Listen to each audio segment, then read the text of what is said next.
Hello बच्चों, मैं हूं तापस कुमार सिंह। स्वागत है आप सभी का इस वीडियो में। इस वीडियो में आज हम लोग देखेंगे प्रश्नावली 6.2 का क्वेश्चन नंबर 3। तो बच्चों पिछले वीडियोस में जो है हम लोग पिछले क्लासेस में प्रश्नावली 6.1 और 6.2 का क्वेश्चन नंबर 1 और 2 देख चुके हैं, ठीक है। और उसके बाद हम लोग जो है ऑफलाइन से ही जो कॉन्सेप्ट है त्रिभुज का वो भी देख चुके थे, ठीक है।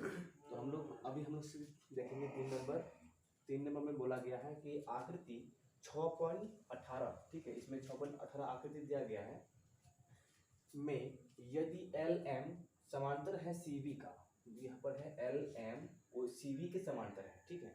और एल एन समांतर सी डी, एल एन समांतर सी डी आकृति में दिया गया है, ठीक है। तो हमें सिद्ध करना है, यानी कि सिद्ध कीजिए कि ए एम बटे में ए बी, यानी कि ए एम अनुपात ए बी, ए एम अनुपात ए बी, ठीक। और फिर ए एन अनुपात ए डी, तो ए एन अनुपात ए डी हमें सिद्ध करके दिखाना है, ठीक है।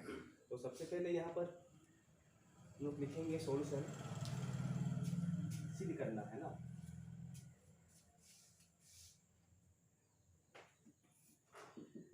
सिद्ध करना है, यहाँ दिया है, ठीक है। आकृति में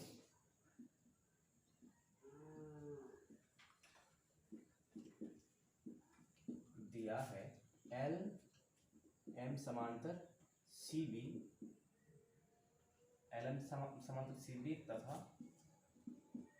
एल एम समांतर सी डी, ये हमें दिया गया है, ठीक है। और हमें सिद्ध करना है, सिद्ध करना है ए एम बटे में ए बी है ना, बराबर ए एन बटे में ए बी, इतना हमें सिद्ध करके दिखाना है, ठीक है। तो यहाँ हम लोग पहले आकृति में समझते हैं, क्या यहाँ पे हम लोग का दो त्रिभुज हो सकता है, एक ए बी सी, एक ए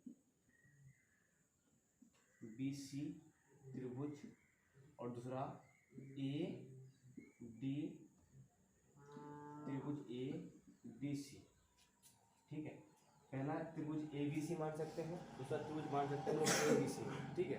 ए बी सी में त्रिभुज ए बी सी पहले देखते हैं। तो इसमें देखो ये एक रेखा है तीसरी भुजा के समांतर, जब ये रेखा तीसरी भुजा के समांतर है तो ये जो रेखा है ये दोनों भुजा को ए बी और ए सी को एक ही अनुपात में विभाजित करेगा, ठीक है। फिर तब उसी तरह से त्रिभुज ए बी सी में एल एन सी डी के समांतर है, यानी कि एक रेखा तीसरी भुजा के समांतर है, तो ये जो रेखा है दोनों भुजाओं को एक ही अनुपात में विभाजित करेगा, ठीक है। तो ये भी क्या हो जाएगा, ए एल बटे में एल सी और इधर ए एल बटे में एन डी, यानी कि भुजाओं को एक ही अनुपात में विभाजित करेगा वो भी, ठीक है। तो यहाँ हमें रचना की जरूरत नहीं पड़ेगा, रचना करने की आवश्यकता नहीं है, जो दिया उसमें डायरेक्ट दे दिया है, ठीक है। इसमें प्रमाण हम लोग को सिद्ध करना है ना।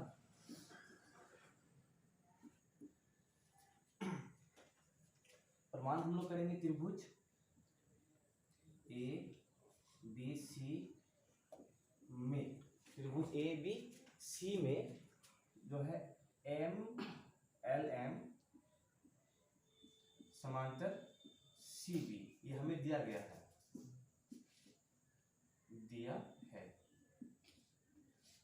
ठीक है। एल एम समांतर सी बी हमें दिया है त्रिभुज ए बी सी में। और अगर ऐसा कोई होता है त्रिभुज में तो उसमें क्या होता है, इसलिए इनके भुजाएं जो है एक ही अनुपात में होगा, ए एम बटे में एम बी, ए एम बटे में एम बी बराबर इधर फिर ए एल बटे में ए इधर एल सी, ठीक है। ये कैसे होता है, थेल्स प्रमेय से, थेल्स प्रमेय से, ठीक है। थेल्स प्रमेय याद है ना, थेल्स प्रमेय को हम लोग कहते हैं आधारभूत समानुपातिकता का प्रमेय, ठीक है। और इंग्लिश में कहते हैं बेसिक प्रोपोर्शनैलिटी थ्योरम, जो हम लोग शॉर्ट में बीपीटी भी कह सकते हैं, ठीक है, शॉर्ट में। तो ये हो गया ए एम बटे में एम बी, ए एल बटे में एल सी, ई तो होता है थेल्स प्रमेय से। तो अब हम लोग को करना क्या है, देखो इसमें जो है ना ए एम बटे में एम बी है, हम लोग को सीधे क्या करना है, इसमें ए एम बटे में ए बी, ए एम बटे में ए बी, ऊपर तो ए एम आ गया है नीचे लेकिन ए बी नहीं आया है, ठीक है। तो एक काम करते हैं हम लोग जो है ना, ये दोनों का, दोनों से किसी एक साइड को तीन से किसी एक के बराबर कर देते हैं, ठीक है। तो यहाँ है, अब करेंगे दोनों और में, या फिर इसको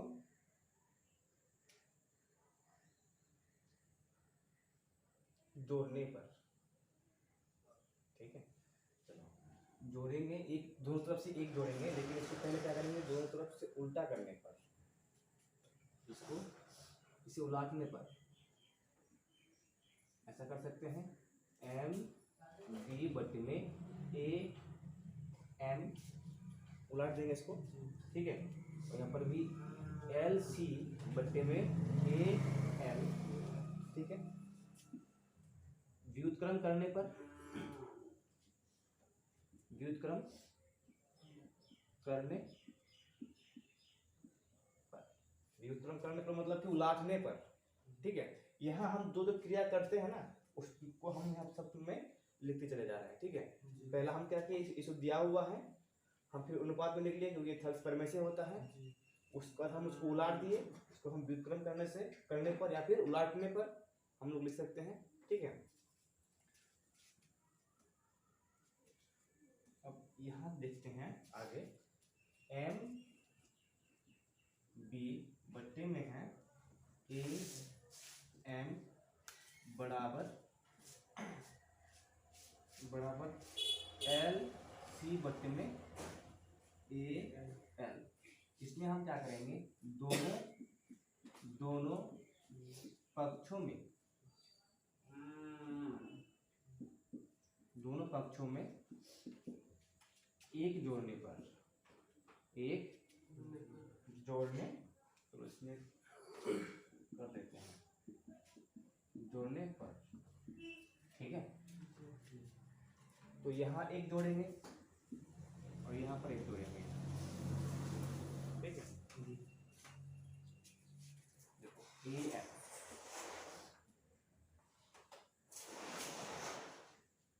एम बी बटे में ए एम, और इधर ये बड़ा हो जाएगा, A M Guna A M ही होगा, ठीक है।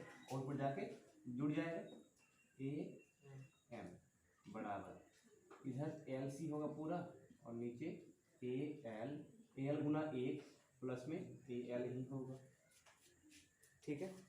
अब ध्यान दो यहाँ पे एम बी, ये हो गया एम बी और एम बी प्लस इसमें ए एम, देखो इसमें एम बी, इधर एम बी और इधर ए एम, दोनों को एम बी को और ए एम को जोड़ेंगे तो पूरा ए बी होगा, ठीक है। फिर समझो एम बी और ए एम को जोड़ेंगे तो पूरा ए बी हो जाएगा, ठीक है।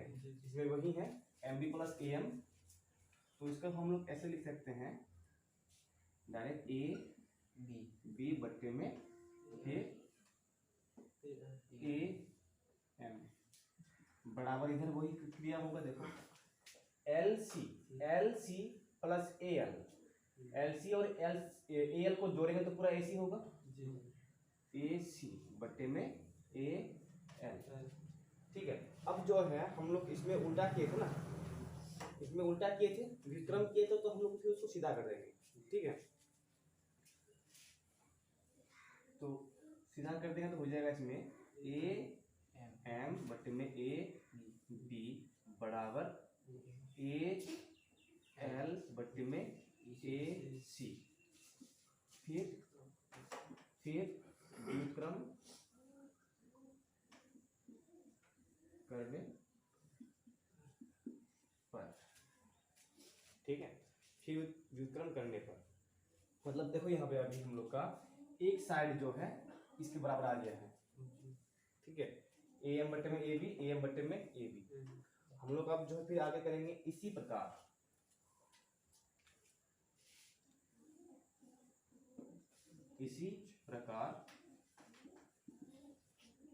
त्रिभुज ए बी सी में, त्रिभुज ए डी सी में जो क्रिया हमने यहाँ पर किया है पूरा वही क्रिया उसमें भी करेंगे। ठीक है, त्रिभुज ए बी सी में, त्रिभुज ए डी सी में यहाँ पर दिया गया है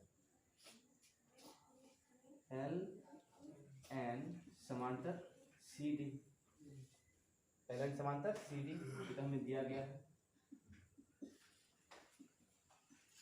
ठीक, और जब ऐसा दिया गया है तो इसका जो भुजा है, क्योंकि ये जो रेखा है एल एन इसके समांतर है ना, तो ये भुजा एक ही अनुपात में होगा, ए एल बट्टे में एल सी, ए एल बट्टे में एल सी बराबर इधर होगा ए एन बट्टे में एन डी, ए एन बट्टे में एन डी। कैसे हुआ ये? थेल्स प्रमेय से, थेल्स प्रमेय से। ठीक है, यानी कि यहाँ जो जो क्रिया हम लोग किए थे वही क्रिया इधर करेंगे।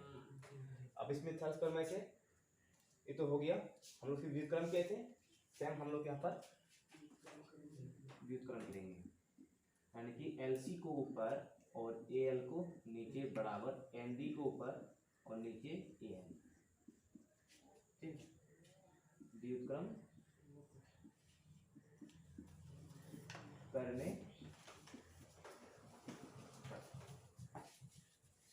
व्युत्क्रम करने पर अब फिर क्या करेंगे, दोनों पक्षों में एक यहाँ पर एक जोड़े थे। ठीक है, यहाँ पर भी दोनों नीचे दिखाई दे रहा है ना, नीचे दोनों पक्षों में एक जोड़ने पर, ठीक है, दोनों पक्षों में एक जोड़ने पर, अब इधर बताना कहाँ से दिखाई दे रहा है। ठीक है, तो इसमें एल सी बट्टे में ए एल, ठीक है, और प्लस करेंगे ए, फिर बराबर एन डी बट्टे में ए एल प्लस, सही है, दिखाई दे रहा था। अब इसको जोड़ेंगे, गुना करेंगे, L C plus A L को एक से गुना करेंगे तो उतना ही होगा, नीचे ए एल बराबर N D A N plus A N. अब फिर देखो इसमें एल सी प्लस करेंगे ए एल, देखो ए एल यहाँ पे ए एल, ठीक है, तो पूरा मिलके ए सी हो जाएगा, ए सी बटे में ए एल। अब इधर फिर N D plus A N plus N D total मिलके ए डी और नीचे ए एन, ठीक है, नीचे इतना आ गया, ए सी बट्टे में ए सी बट्टे में ए एल और इधर ए डी बट्टे में ए एन, ठीक है। अब हम लोग इसमें उल्टा कहते हैं ना, फिर सीधा कर देते हैं, दोबारा उलट देंगे तो सीधा हो जाएगा, ठीक है। इसीलिए आप एक कर लेते हैं इसमें,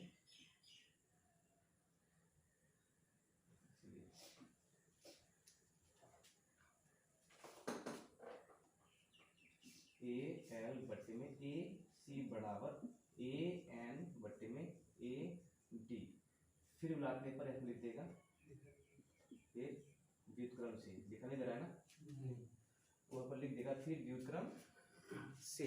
तो अब जो है हम लोग समीकरण यहाँ पर मान लो कि एक रखते हैं समीकरण, इसको एक और ये हो जाएगा समीकरण 2, ठीक है। समीकरण 1 और समीकरण 2 से अब हम लोग देखेंगे, तो यहाँ पर ए एम और ए बी मिलेगा, ए एम और ए बी, ठीक है, और यहाँ पर मिलेगा ए एन बट्टे में ए डी, ए एन बट्टे में ए डी। कैसे मिलेगा देखो, क्योंकि इसमें दायां पक्ष इसका बायां पक्ष, इसका दायां पक्ष और इसका बायां पक्ष दोनों एक ही चीज है, समान है ना। जब दोनों समान है, दायां पक्ष और बायां पक्ष, तो इधर का दायां पक्ष इधर का बायां पक्ष भी बराबर होगा, ठीक है। तो पहले तुम लोग इसको एक काम करो, इसको उतारो, उसके बाद फिर हम लोग आगे इसको लिखते हैं मिला के। यहाँ तक उतार लिया, ठीक है। अब यहाँ पर हम लोग को सिर्फ 2 समीकरण चाहिए, ये वाला समीकरण और ये समीकरण। तो यहाँ हम लोग लिखेंगे समीकरण 1 और समीकरण 2 को मिलाने पर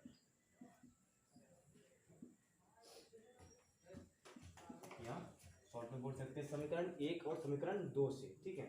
तो समीकरण 1 में पहले देखो ए एम बट्टे में ए बी और ए एन बट्टे में ए सी है, ठीक है। हम लोग को इसमें क्या चाहिए, ए एम बट्टे में ए बी चाहिए। तो पहले हम लोग इसको लिख देते हैं ए एम बट्टे में ए बी बराबर, और यहाँ देखो समीकरण 2 में, समीकरण 2 में है ना, तो इसमें ए एल और ए सी, यहाँ पर भी ए एल बट्टे में ए सी, दोनों जो है इधर इस समीकरण का दायां पक्ष और इस समीकरण का बायां पक्ष बराबर है, ठीक है, जैसा कि हम लोग पहले बात किया अभी। और फिर जब ये दोनों बराबर है तो इसका बायां पक्ष और इसका दायां पक्ष भी बराबर होगा, ठीक है।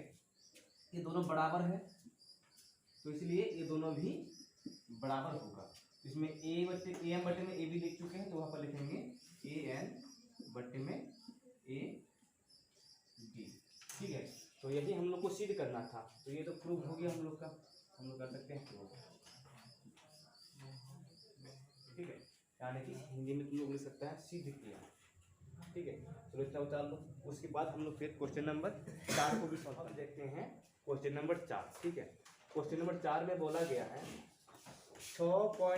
आकृति 6.19 में BE समांतर है AC और BF समांतर AE है। तो सिद्ध कीजिए कि BF बटे में FE बराबर BE बटे में EC है, ठीक है। यहाँ चित्र में देखो, चित्र में ABC एक त्रिभुज है जिसमें DE है समांतर है AC का और DF समांतर है AE का, ठीक है। तो हम लोग को सिद्ध करना है BF बटे में FE और फिर BE बटे में EC सिद्ध करना है, ठीक है। तो यहाँ शुरू करते हैं हल।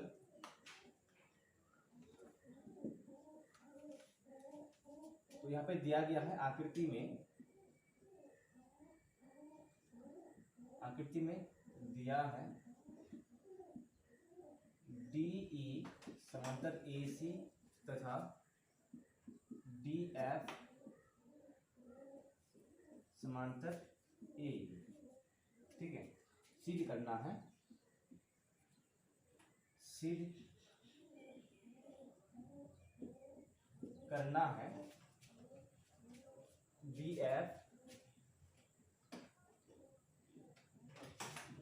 बट्टे में FE बराबर BE बट्टे में EC हमें सिद्ध करना है, ठीक है, लगा के दिखाना है।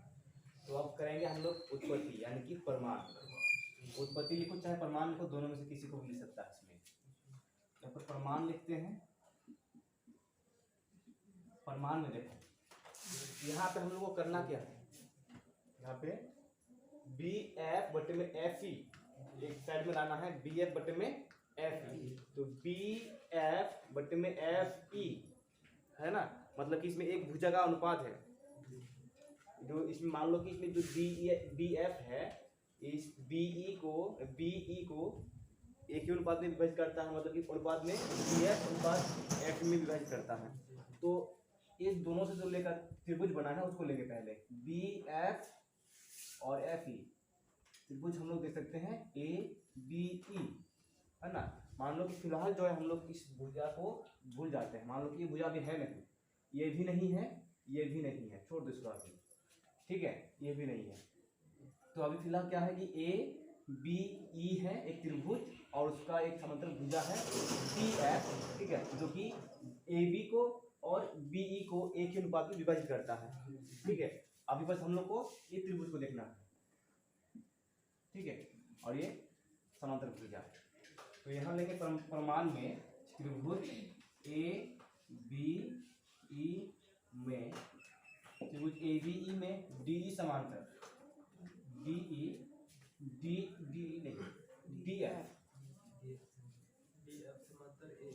DF समांतर AE, ये हम लोग को दिया गया है शुरू में। अब ये क्या हो जाएगा, जब ऐसा दिया है तो इसका भुजा जो है एक ही अनुपात में होगा।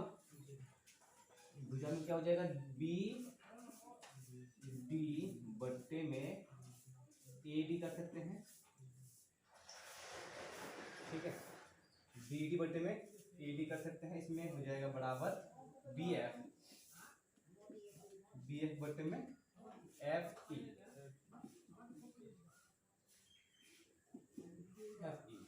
ये हो जाएगा थेल्स